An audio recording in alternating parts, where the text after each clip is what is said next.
자, 오늘 본문은 2절을 보시면 이렇게 이야기하고 있죠. 너희가 아는 바와 같이 이틀이 지나고 6월절이라 인자가 십자가에 못 박히기 위하여 팔리리라 하시더라. 자, 누구의 말씀이에요? 예수님이 말씀하시기를 제자들에게 인자는 예수님이시죠? 십자가에 못 박히기 위하여 팔리리라. 아주 구체적으로 명료하게 말씀하십니다. 이제 팔릴 것이다. 왜? 십자가에 못 박히기 위하여 팔릴 것이다. 이런 말씀을 하십니다. 자, 예수님이 이 세상에 오신 목적은 뭐예요? 십자가를 지기 위해서입니다. 그래서 이 복음서를 보면 십자가를 지기까지 앞에 내용들이 쭉 있잖아요. 그 내용들은 결국 어디를 향하고 있는 거예요? 십자가를 향해 있는 거잖아요. 십자가까지 오기까지 과정을 쭉 설명한 내용이란 말이죠. 더 크게 보면 사복음서뿐 아니라 구약에 있는 모든 내용이 어디를 향하고 있느냐? 예수님의 십자가를 향해 가고 있습니다. 그렇기 때문에 이 십자가는 매우 중요한 겁니다. 마지막 종착역이라고 해도 과언이 아닐 정도로 하나님이 우리를 구원하시는 그 실제적 사항이 이루어지기까지 이 사건이 계속 진행된 것이죠. 그렇기 때문에 이 십자가 사건이라고 하는 것은 하나님이 인간을 구원하시는 최대의 사건이라고 할 수 있습니다. 우리 인생의 가장 중요한 것이 무엇이냐? 그러면 그런 질문에 대해서 우리는 주저함이 없이 하나님이 우리를 구원해 주신 것이다. 우리가 구원받은 것이 내 인생의 가장 귀한 것이다. 이렇게 말할 수 있어야 돼요. 구원되었다는 것. 우리가 신앙적으로 구원되었다는 것은 막 그렇게 실감 있게 생각하지 않을 때가 참 많아요. 예를 들면 우리가 죽을 고비가 있었어요. 진짜 그때 죽을 수밖에 없었어요. 그런데 어떤 사람이 나를 그런 상황에서 구해줬다. 그러면 그 사람을 뭐라 그러죠? 생명의 은인이라고 하잖아요. 내가 평생 당신을 잊지 못하고 살 겁니다. 그렇게 말할 겁니다. 하지만 우리가 삶 속에서 죽을 고비에서 산 것은 우리의 주어진 인생이지만 하나님이 우리를 구원하셨다는 것은 영원한 생명을 주는 영원히 살 수 있도록. 그러니까 이것이야말로 가장 중요한 사건이 아니겠어요? 그러니까 예수님이 십자가를 지기 위하여 내가 팔리리라 그렇게 말씀하신 것은 최고의 사건을 이루는 막바지에 왔다. 이렇게 말씀하시는 겁니다. 자, 이와 같이 말씀하실 때에 사람들의 반응이 어땠느냐 하는 것이 오늘 본문 내용입니다. 그래서 그런 표현을 이렇게 말합니다. 3절에 그때에 그러죠. 그때 예수님이 이런 말씀을 하셨을 그때에 사람들의 반응이 나오는 겁니다. 그리고 14절을 보면 그때라는 말이 나오죠. 지금 그때라는 말이 반복되죠. 자, 앞에 그때가 나오고 뒤에 14절에 그때가 나옵니다. 오늘 본문이 1절부터 16절까지인데 앞에 그때가 나오고 뒤에 그때가 나오는 겁니다. 근데 이제 앞에 그때의 반응은 누구의 반응이냐면 대제사장들과 백성의 장로들이 그렇게 말하죠. 3절에.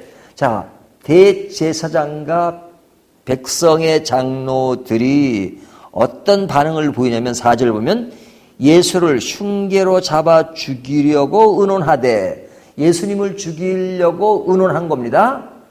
의논하고 그 다음 5절을 보면 말하기를 밀란이 날까 하노니 명절에는 하지 말자 하노라. 그러니까 명절에는 죽이지 말자. 그러니까 죽이지 않겠다는 얘기가 아니라 미루는 거죠. 명절에 죽이면 그때 6월절이니까 사람들이 모여가지고 많을 때 죽이면 밀란이 일어나고 그리고 더 시끄러워지니까 그러니까 밀란이 일어나지 않도록 사람들 모르게까지는 아니지만 그냥 공개적으로 이렇게 죽이지는 말겠다 하는 얘기죠. 그러니까 이들이 미루는 겁니다. 그러니까 미룬다 하더라도 할 때는 그들이 예수님을 죽이고자 하는 생각을 가지고 있는 거죠. 그런 계획을 세우고 있고. 그러니까 예수님의 십자가 앞에서 그들은 예수님을 죽이고자 하는 그 생각만 한단 말이에요. 십자가는 전혀 생각도 못하는 거죠. 물론 그들의 행위 자체가 결과적으로는 그런 십자가의 사건을 이루는 것이 되죠. 그런데 그들은 그런 어떤 의미를 모른단 말이죠.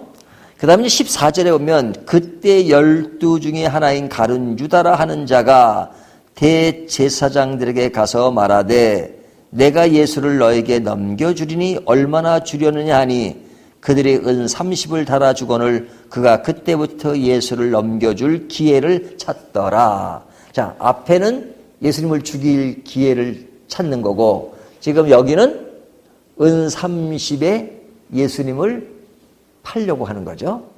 그래서 대제사장을 찾아갔는데 그들이 얼마를 줬어요? 은 30을 주었다.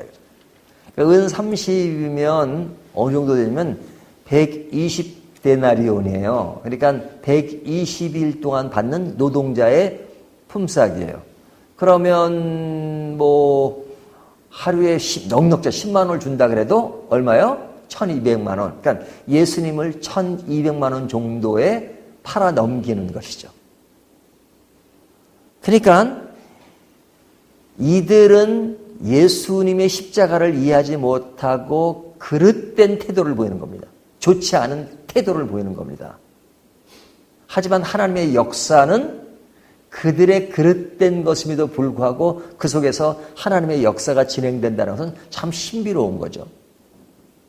자, 십자가를 이해 못하는 두 종류의 사람의 반응을 보이고 있는데 그 앞과 뒤 사이에 중간에 어떤 사건이 끼어 있냐면 8절, 6절서부터 나오는 사건은 여기에 그 아주 예수님의 십자가의 그릇된 반응을 보이는 그 사건 사이에 한 여인의 사건이 끼어 있습니다.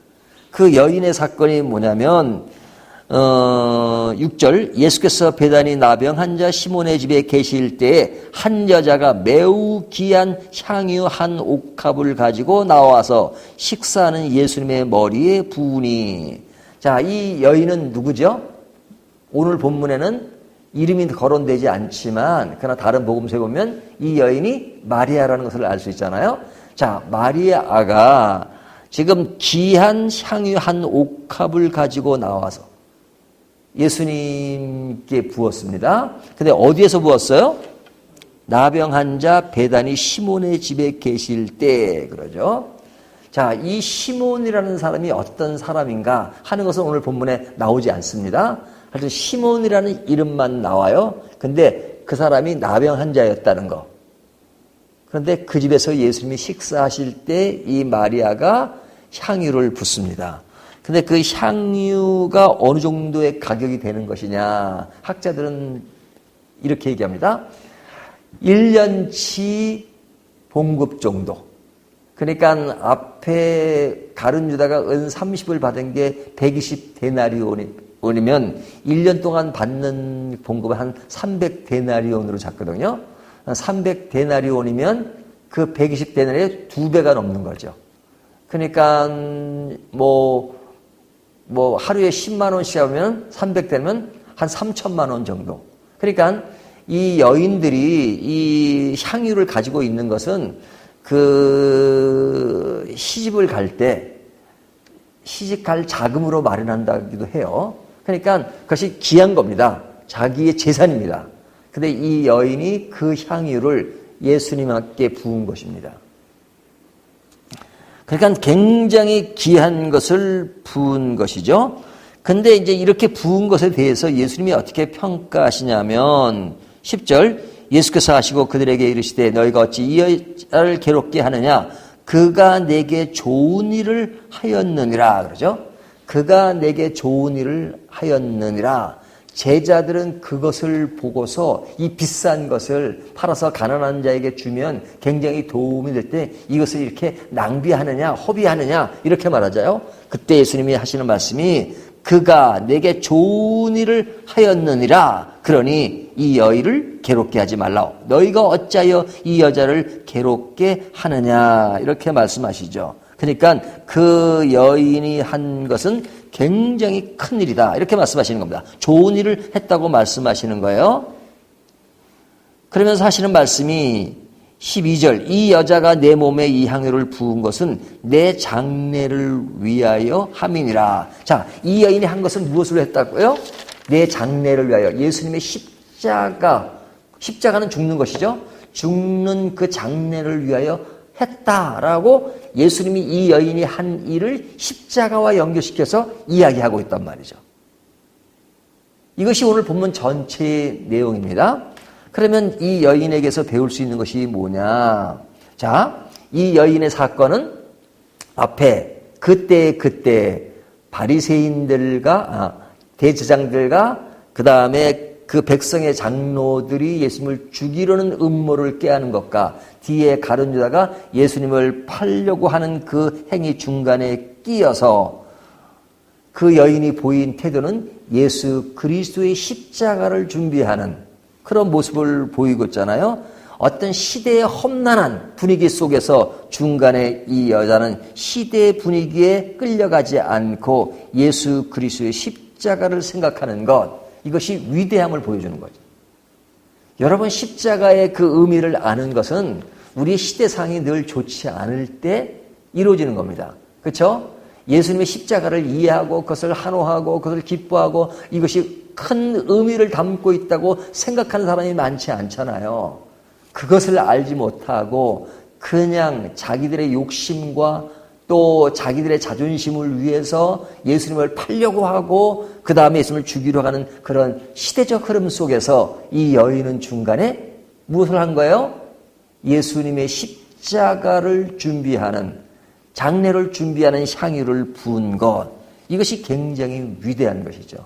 우리의 신앙이라고 하는 것은 어려운 상황 속에서 신앙을 유지하는 겁니다. 무엇을 생각하고? 예수 그리스도의 십자가를 생각하고. 그리고 이 여인이 어느 정도까지 헌신했느냐? 가장 비싼 자기 재산일 겁니다. 이 향유를 부은 거. 그러니까 우리가 세상을 살면서는 아끼고 절약하는 것이 필요하지만 그러나 주님을 위해 드리는 헌신은 결코 아까운 것이 아니다 이거죠. 이것을 주님이 얘기한 겁니다. 우리 인생의 모든 것이 누구를 위한 헌신에 집약돼야 돼요?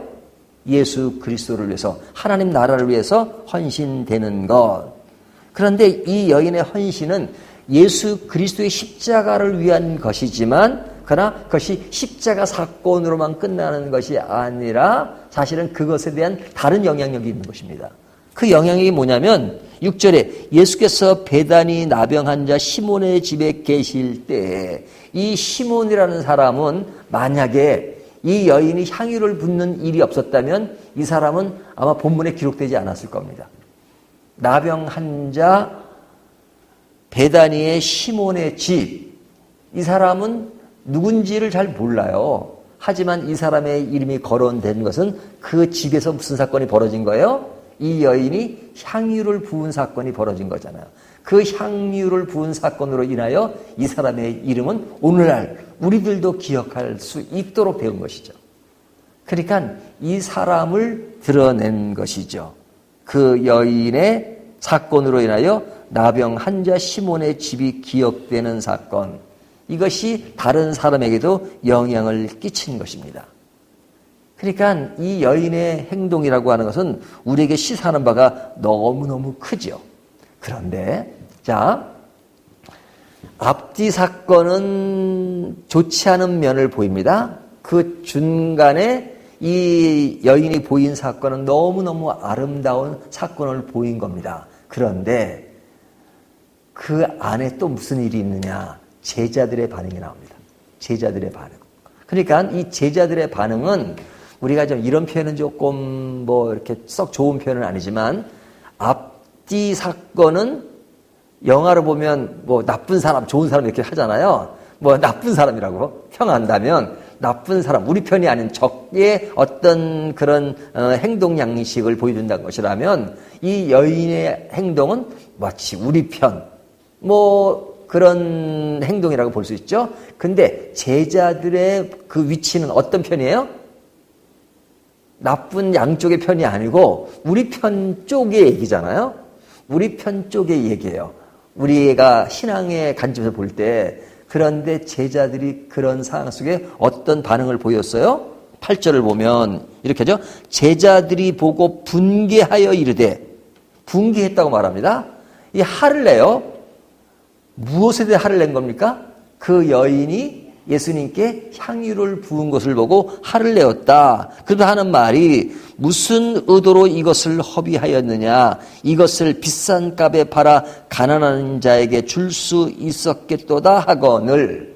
자, 제자들이 분개했어요. 그러면서 굉장히 뭐랄까 좀 뭔가를 생각하는 의식 있는 사람처럼 얘기하잖아. 아, 그 비싼 것을 팔아서 가난한 자에게 주면 굉장히 도움이 될 텐데 그것을 어떻게 허비하느냐 하고 분개했단 말이죠. 그러니까 제자들의 그런 행동 양식, 가난한 사람들이 들으면 좋아할 그런 말인지도 모르겠어요.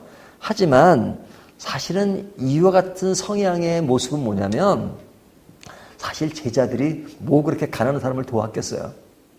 예수님 따라다니면서 굉장히 어려운 상황 속에 있었는데, 그런데 어떤 되어지는 사건을 보면 그것이 어떤 옳은 일, 이런 것들을 이야기하기는 참 쉬워요. 그러나 내가 실천하지 못하면서 어떤 것에 대한 역반응으로 그런 모습을 보일 수는 있습니다. 하지만 이들이 진정 보지 못한 것은 뭐예요? 지금 이 사건이 지금 전제가 뭐였습니까? 십자가 앞에서 이루어지는 사건이잖아요. 십자가의 사건은 가장 큰 사건입니다. 그리고 다른 이어지는 사건은 그 십자가의 위대한 사건이 벌어지는 것에 비하면 너무나도 작은 사건들이죠. 근데 큰 사건을 보지 못하니까 그 큰 사건을 보지 못하는 곳에서 어떤 인간 안에서 이루어지는 그 작은 영역의 사건을 보니까 이 비싼 것을 가난한 자에게 주지 않았느냐 하는 정도로밖에 묻는단 말이죠. 그러니까 가장 소중한 것을 지금 보지 못하는 것입니다. 지금 십자가의 사건의 문맥 속에서는 지금 이 사건에 분개하는 것은 너무 작은 것에 연연하는 것이죠. 자, 그렇다면 오늘 이 본문을 정리하면 오늘 본문은 십자가의 위대한 사건 앞에서 가장 소중한 것이 무엇인가? 그 가장 소중한 것을 행한 사람이 가장 위대한 헌신이다 하는 것을 보여주는 것입니다. 그렇다면 오늘날 우리들에게 적용한다면 우리들이 가장 중요하게 삶을 살아가는 것이 무엇일까? 늘 예수 그리스도의 십자가를 생각하는 것입니다. 구원을 생각하는 것입니다. 우리의 구원이 어떻게 완성되었는가? 그렇게 하신 주님을 바라보면서 주님 앞에 드려지는 헌신이 무엇일까? 그런 문맥 속에서 우리의 인생의 방향을 정하고 살아가는 것. 그것이 1차적인 우리의 삶의 방향이에요. 그런 가운데 벌어지는 많은 일들, 때에 따라서는 가난한 사람도 도와야 되고 그리고 다른 사람도 살펴야 되고 하는 것이 이루어져야 되죠. 하지만 그것이 십자가의 위대한 사건의 문맥에서 벗어나는 일이라면 구원의 사건이 멀어진 그것이 아닌 그런 가운데서 가난한 사람을 돕는다 하는 얘기는 중요한 것을 빼놓고 이루어지는 어떤 인본주의적인 일이긴 하지만 그러나 가장 중요한 것을 놓친 것이라 이거죠. 자, 가난한 사람을 중요하게 생각하지 않는 것이 아닙니다. 중요합니다. 하지만 어떤 기준점에서 그런 일들이 이루어져야 되는가 하는 것을 생각하게 만듭니다. 오늘 이 말씀을 생각하면서 우리의 헌신이 가장 소중한 헌신으로 지각되는 저와 여러분이 되시기를 주님의 이름으로 축원합니다.